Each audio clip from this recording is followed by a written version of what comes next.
permitirnos estar en su casa de oración este primer viernes, primer sábado, primer viernes por la noche, primer santo sábado que ya estamos viviendo.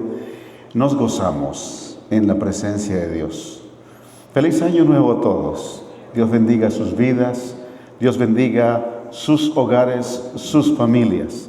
A todos ustedes que están presentes en este lugar y también a nuestros amados amigos y hermanos que están en las diferentes formas de transmisión.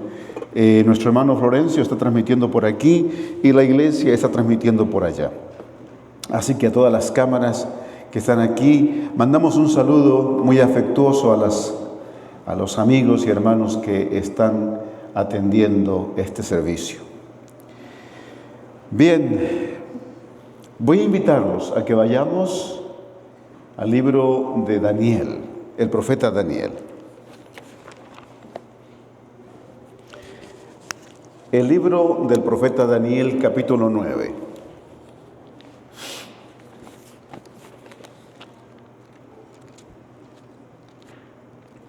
Este es uno de los libros que a mí me fascinan en la Biblia.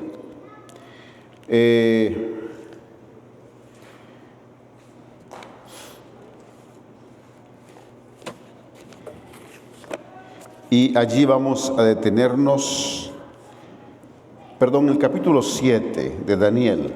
Daniel capítulo 7, versículos 9. El versículo 9.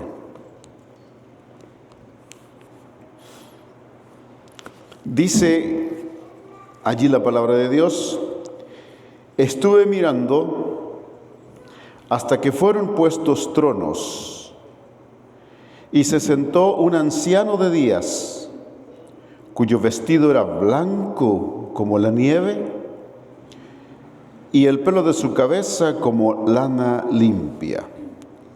Su trono llama de fuego, y las ruedas del mismo fuego ardiente. El versículo 10. Un río de fuego procedía y salía de delante de él.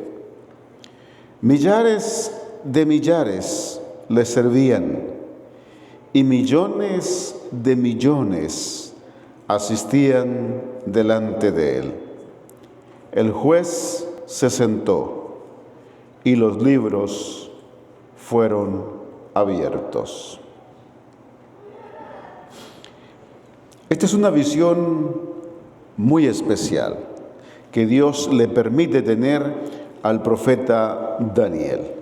El profeta estaba mirando y se pusieron, dice, algunos tronos, y se sentó un anciano de días.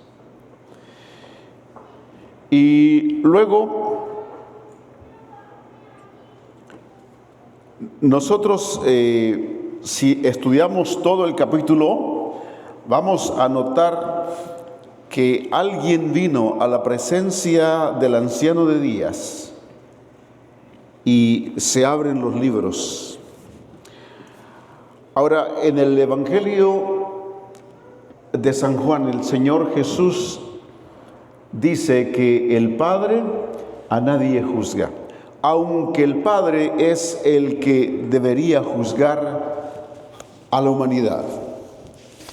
Y la sierva de Dios escribió lo siguiente: he aquí, con las nubes del cielo venía uno como un hijo de hombre, que vino hasta el anciano de días, y le hicieron acercarse delante de él, y le fue dado dominio, gloria y reino, para que todos los pueblos, naciones y lenguas le sirvan. Su dominio es dominio eterno, que nunca pasará, y su reino uno, que no será destruido. Dice ella: la venida de Cristo, descrita aquí, no es su segunda venida a la tierra. Él va al anciano de días en el cielo para recibir el dominio y la gloria y un reino que les hará dado a la conclusión de su obra como mediador. Es esta venida, y no su segunda venida a la tierra, la que la profecía predijo que ocurriría al fin de los 2300 días en 1844.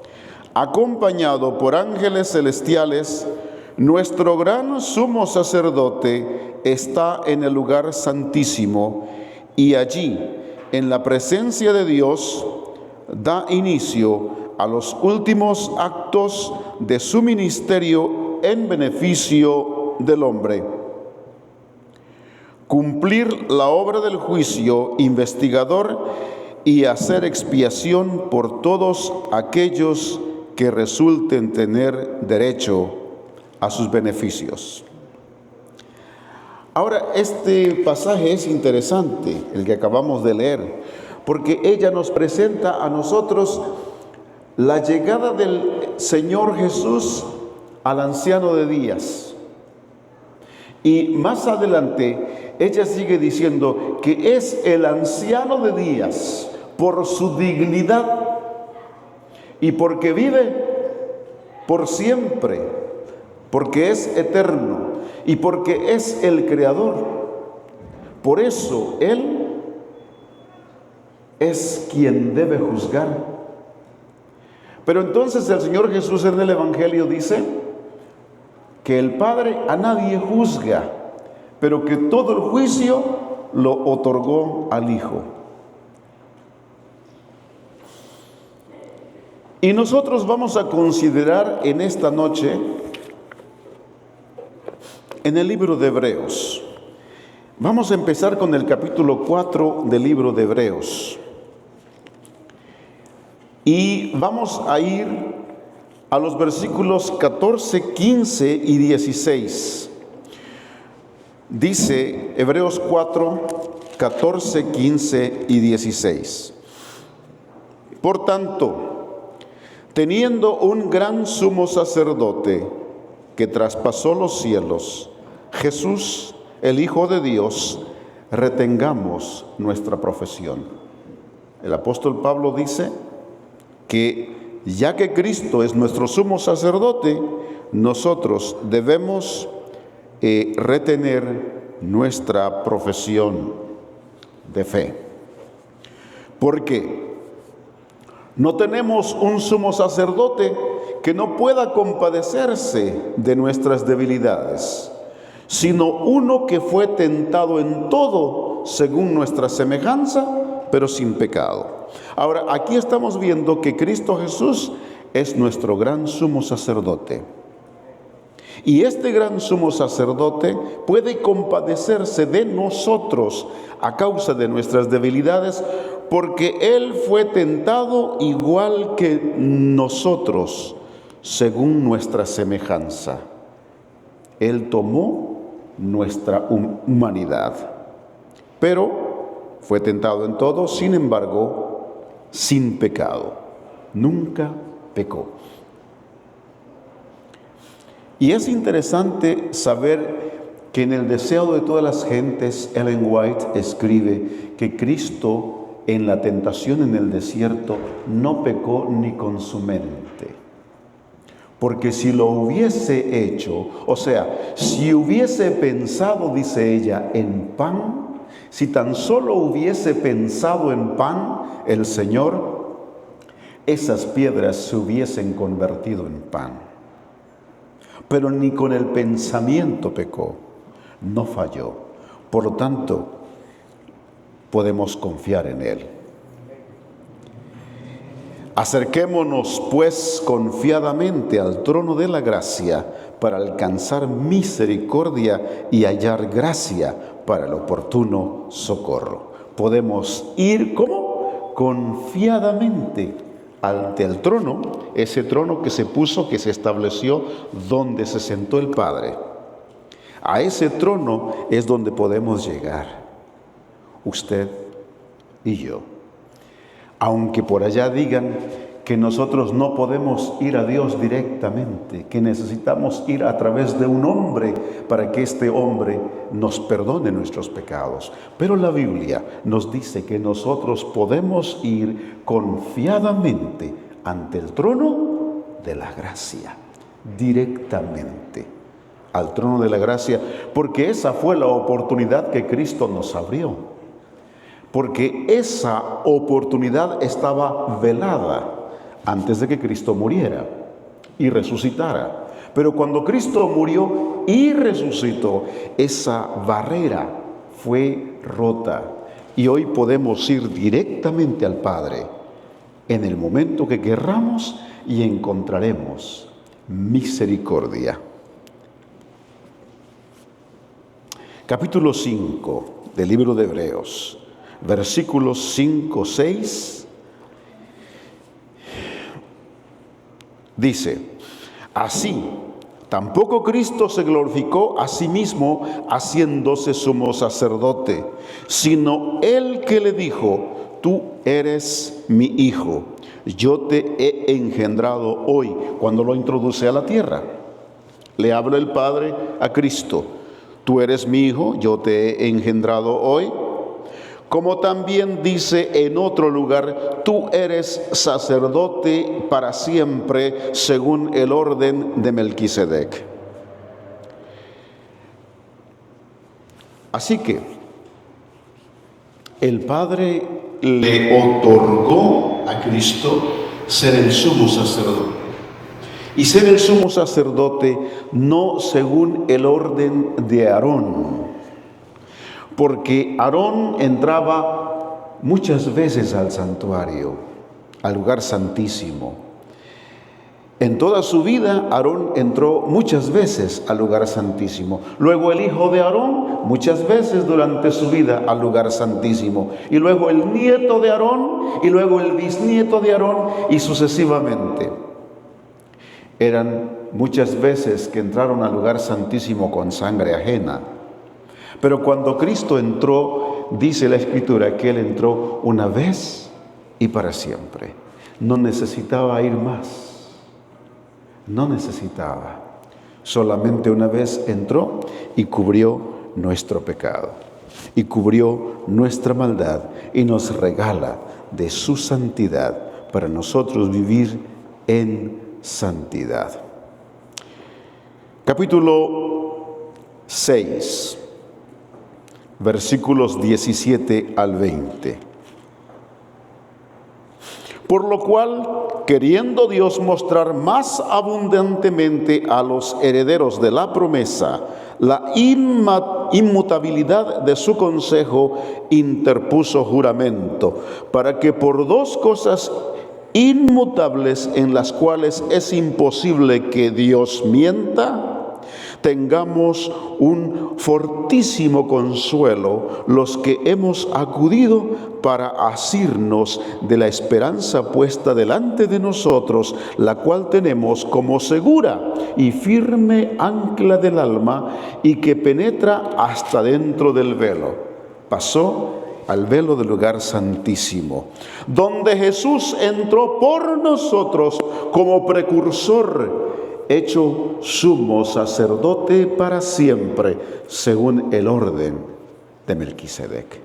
Otra vez menciona Pablo que Cristo es el único que recibe su sacerdocio según el orden de Melquisedec.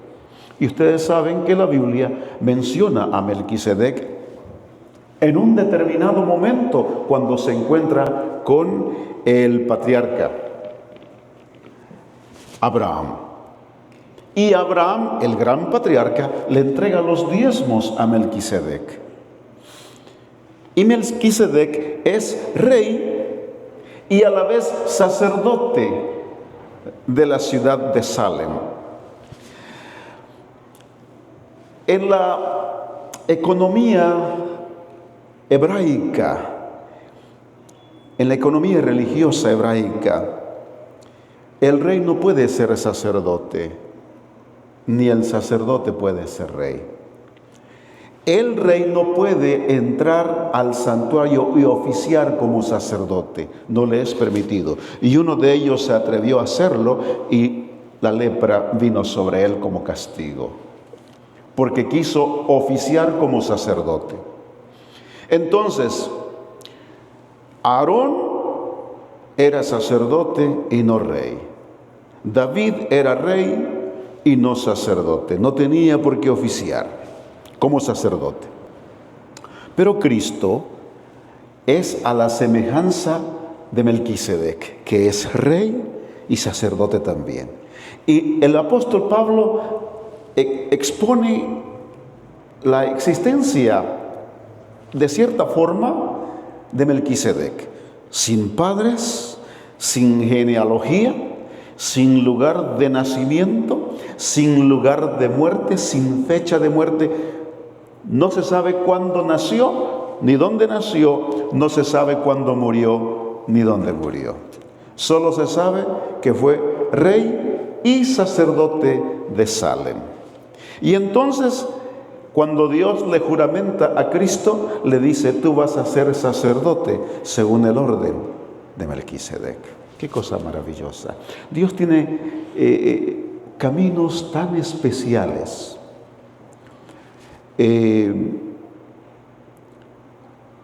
Situaciones específicas para la vida del Mesías. Y solamente el Mesías cumplió con esas características muy específicas de parte de Dios. Capítulo 7 del libro de Hebreos, versículos 16 y 17. Pues se da testimonio de él: tú eres sacerdote para siempre según el orden de Melquisedec. Queda pues abrogado el mandamiento anterior a causa de su debilidad e ineficacia. Y luego el versículo 21: porque los otros ciertamente sin juramento fueron hechos sacerdotes, pero este con el juramento del que le dijo: juró el Señor y no se arrepentirá, tú eres sacerdote para siempre, según el orden de Melquisedec. Hasta aquí, ¿cuántas veces hemos leído que Dios le dice a Cristo: tú eres sacerdote según el orden de Melquisedec? 3 veces. 22. Por tanto, Jesús es hecho fiador de un mejor pacto. Ahora el 26. Porque tal sumo sacerdote nos convenía, con estas características: santo, inocente, sin mancha, apartado de los pecadores y hecho más sublime que los cielos. Él tiene 5 características que Aarón no tenía.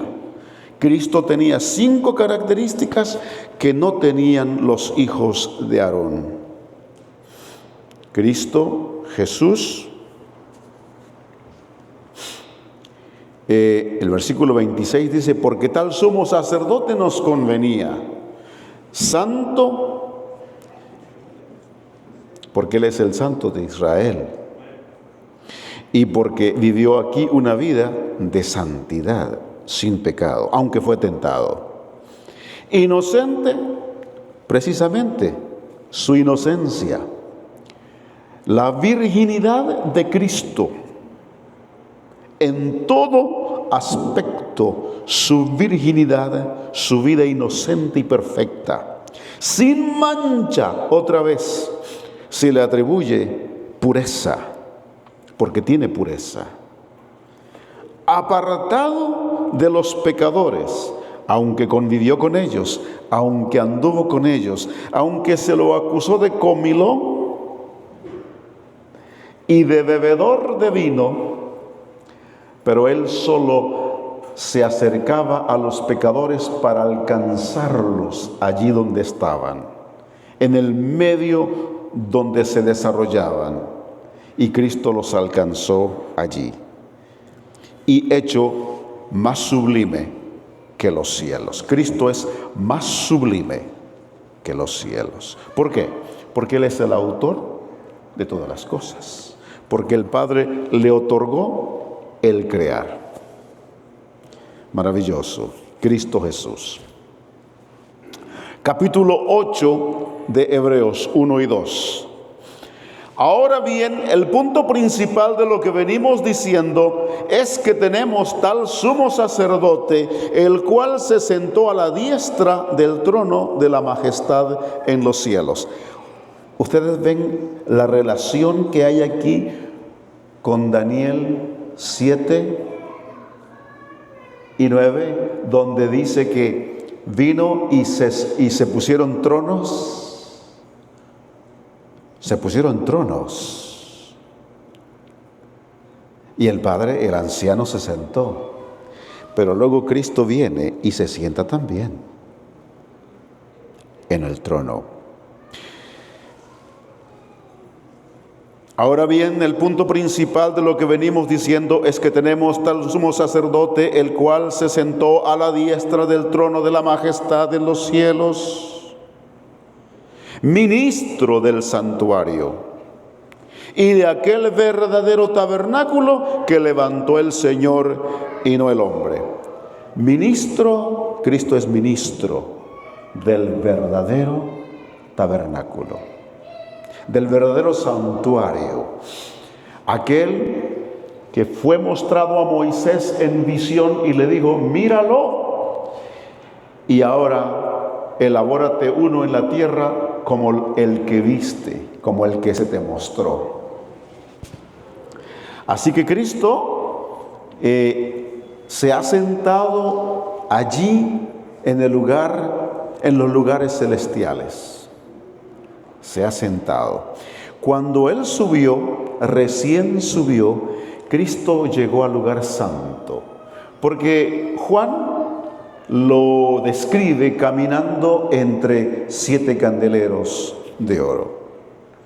Y luego más tarde ya encontramos que Él entra al lugar santísimo, como escribió Ellen White y leímos al principio, en 1844, el 22 de octubre. Él entró al lugar santísimo cuando se cumplió la profecía última, la última profecía de tiempo, la más larga de todas las profecías en espacio de tiempo. Cuando esta profecía se cumplió, Cristo entró al lugar santísimo para hacer las veces de juez, pero es a la vez sumo sacerdote. Es nuestro sumo sacerdote y es el que está haciendo la revisión en el cielo, porque los libros fueron abiertos y Él se sentó a juzgar. Y hermanos, nos queda a nosotros confiar, acercarnos confiadamente al trono de la gracia. Y debemos ir confiados. Ir confiados. Porque Dios es amplio en perdonar. Porque Dios es amplio en disculpar. Porque Dios es amplio en dar otra oportunidad a quien se levanta de su caída y le dice: Señor, sálvame porque perezco. Y Él se goza en darnos la oportunidad. Capítulo 9 de Hebreos, versículos 23 al 26. Fue pues necesario fuesen purificadas así, pero las cosas celestiales mismas con mejores sacrificios que estos, porque no entró Cristo en el santuario hecho de mano, figura del verdadero, sino en el cielo mismo, para presentarse ahora por nosotros ante Dios, y no para ofrecerse muchas veces como entra el sumo sacerdote en el lugar santísimo cada año con sangre ajena. De otra manera, le hubiera sido necesario padecer muchas veces desde el principio del mundo, pero ahora, en la consumación de los siglos, se presentó una vez y para siempre por el sacrificio de sí mismo para quitar de en medio el pecado. Para quitar de en medio el pecado. Y de la manera que está establecido para los hombres que mueran una sola vez y después de esto el juicio. Ahora este versículo le da, cuando las personas malinterpretan este versículo que acabamos de leer, dicen que la gente muere y de inmediato va al juicio.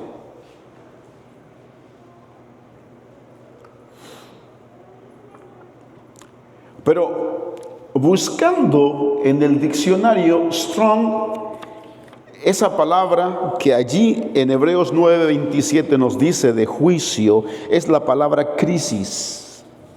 Y la palabra crisis encontré que es traducida al castellano como acusación, también es traducida como condena, como juicio, como sentencia, pero también como decisión y como un acto de separar.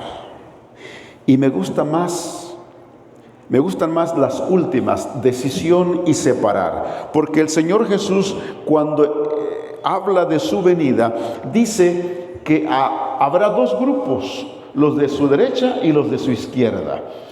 A los de su derecha les dirá: venid benditos de mi Padre, heredad del reino. A los de su izquierda les dirá: no los conozco, hacedores de maldad. Entonces ya está definido. Él no llega a investigar quién va a ir. Ya investigó, solo viene. Cuando Él viene, solo dice: tú vas, tú te quedas. Entonces el Señor Jesús nos hace claro el hecho de que la palabra crisis también es no solamente acusación o condenación o juicio o sentencia, pero también es una decisión que ya se ha tomado. Es una separación que ya se ha hecho. Y Él solo viene ahora, como dice en Apocalipsis, a entregar su galardón. Él no viene a abrir libros cuando venga por segunda vez. No, ya los libros fueron abiertos de antemano. Él ahora trae el galardón. Y el galardón es lo que podría ser en nuestros días un folder donde el dueño de la fábrica o el dueño de la compañía trae los sobres de sus empleados. Y llama y dice: Felipe Bautista, por favor ponte de pie y ven por tu paga. Aquí tienes tu cheque. Y Rolando Hernández, por favor ponte de pie y ven por tu cheque. Aquí tienes. El Señor Jesús dice que cuando Él venga, vendrá con su galardón para pagar a cada uno conforme a sus obras. Así que el Señor Jesús viene ahora, en su segunda venida, en su parucía, para pagar. A eso viene. Para pagar.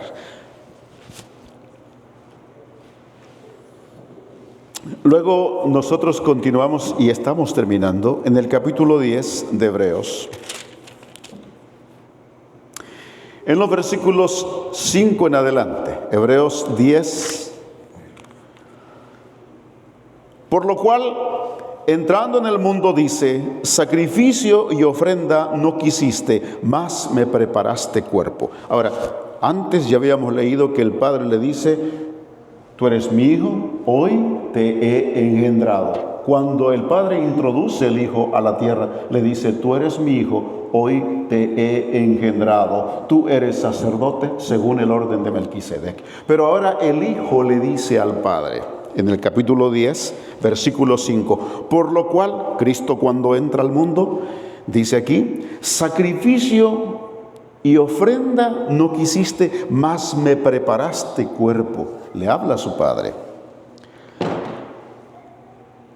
Holocaustos y expiaciones por el pecado no te agradaron. Entonces dije, he aquí que vengo, oh Dios, para hacer tu voluntad. Porque como la humanidad no ha podido hacer tu voluntad, yo vengo para hacer tu voluntad.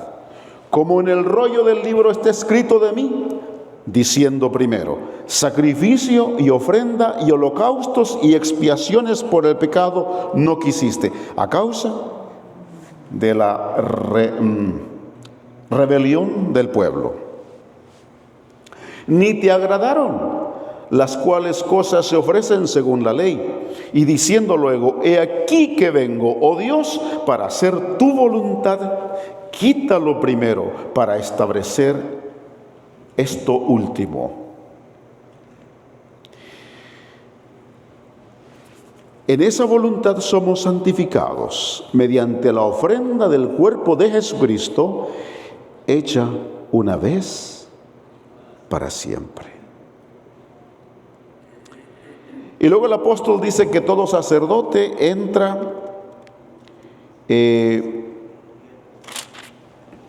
con sacrificios ajenos, pero que Cristo vino y con una sola ofrenda hizo perfectos a los que no eran perfectos y los hizo perfectos para siempre y los ha santificado. Y el Espíritu Santo atestigua que esto ha sido así. Luego el versículo 16 dice, el 15, y nos atestigua lo mismo el Espíritu Santo, porque después de haber dicho, este es el pacto que haré con ellos después de aquellos días, dice el Señor, pondré mis leyes en sus corazones y en sus mentes las escribiré. Y añade, y nunca más me acordaré de sus pecados y sus transgresiones. Porque ahora Dios hace un pacto ya no con Israel, pero con la humanidad completa, de manera muy especial. Aunque en el tiempo de Israel la humanidad completa también estaba incluida, porque la Biblia dice de los extranjeros que vendrían y también que guardaran su santo sábado. Y en el nuevo pacto están incluidas todas las naciones. En Cristo Jesús están incluidas todas las naciones. Y es interesante que nosotros hemos sido llamados para caminar en la presencia de Dios, bajo su amparo y su fortaleza, dirigidos por el Espíritu Santo, caminando y mirando hacia el santuario, donde está Cristo hoy como nuestro sumo sacerdote. Nuestro sumo sacerdote, a quien vamos directamente para pedir misericordia, porque Él tiene misericordia. Porque ese es el plan de Dios, poner a Cristo en el santuario para que nosotros vayamos directamente a Él.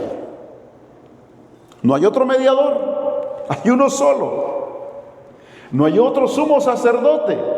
Aunque en la tierra hayan existido muchos que dicen haber sido sumos sacerdotes, pero Cristo Jesús es el verdadero, porque Él es Él a quien Dios el Padre le juró y le dijo, tú eres sacerdote para siempre, según el orden de Melquisedec. Los demás que procuran ser sumo sacerdote son solo estafadores, mentirosos, ya que Cristo ha sido juramentado como sumo sacerdote para la humanidad. Y Él es el abogado nuestro intercesor. Y Él mismo, con su preciosa sangre, entra al santuario. Y el Padre se gozó cuando Cristo se presentó ese domingo, cuando fue levantado de la tumba, fue a su Padre.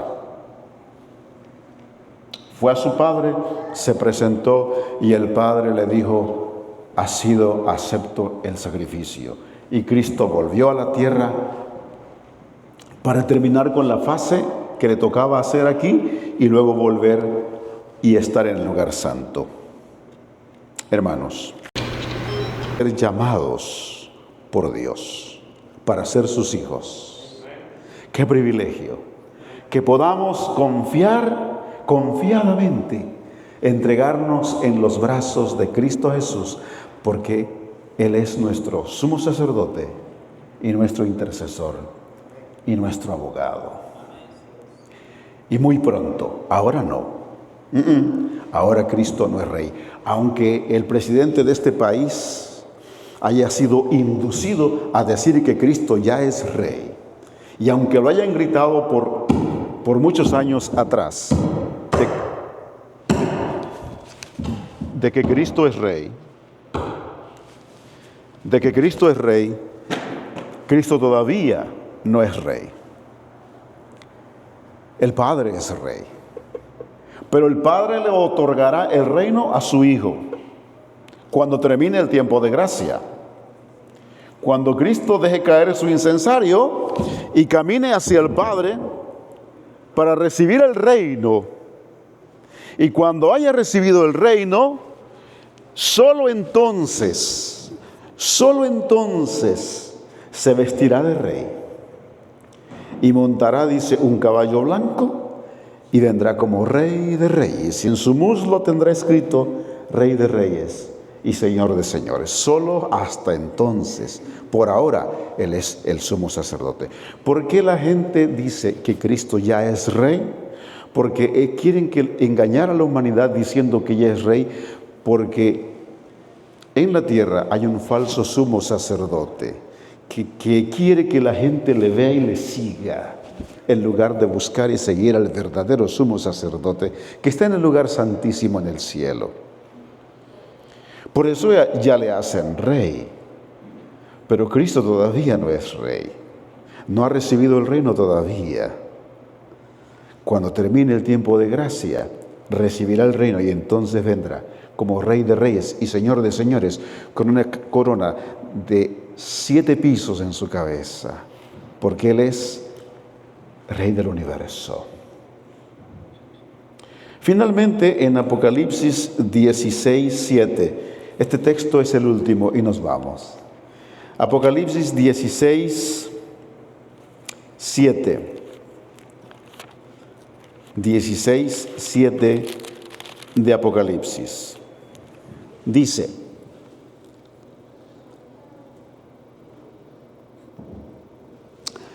también oí a otro que desde el altar decía: ciertamente, Señor Dios Todopoderoso, tus juicios son verdaderos y justos.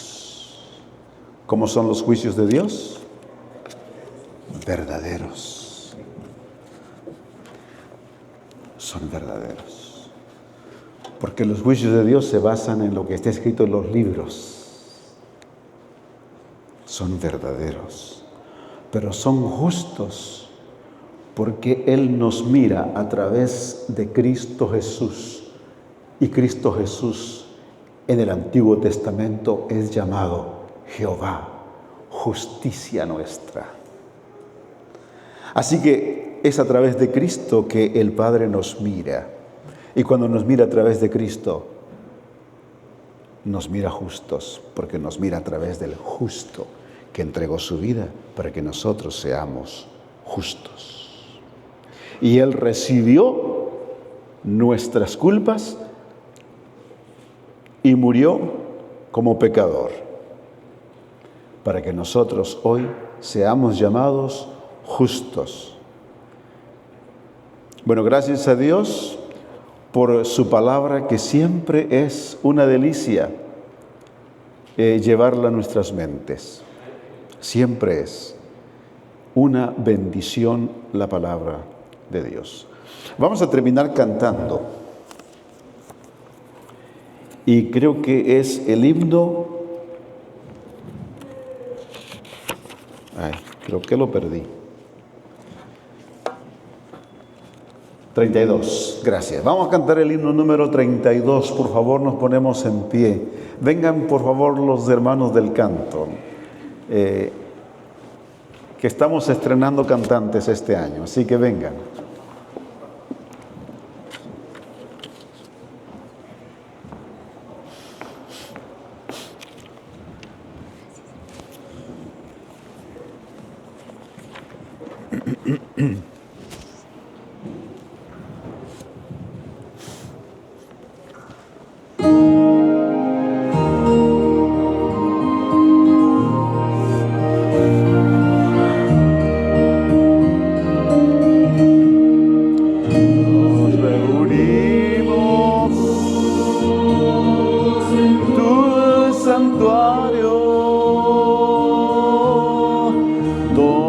Santos ángeles te rinden su loor. Vamos a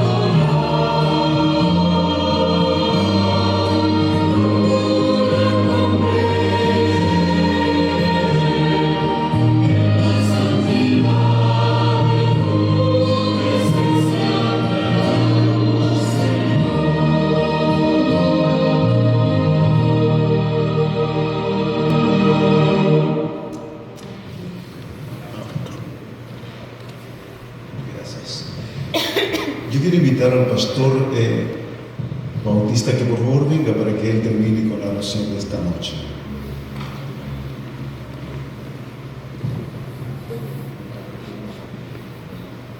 Oh, no pasaron por la ofrenda. Cantemos nuevamente el himno. ¿Sí? Por favor. Perdón, hermano. No te preocupes. Dale.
Oremos.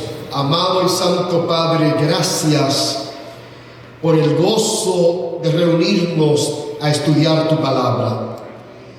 Oh, gracias, Señor, porque tenemos un sumo sacerdote establecido divinamente y para siempre. Amén.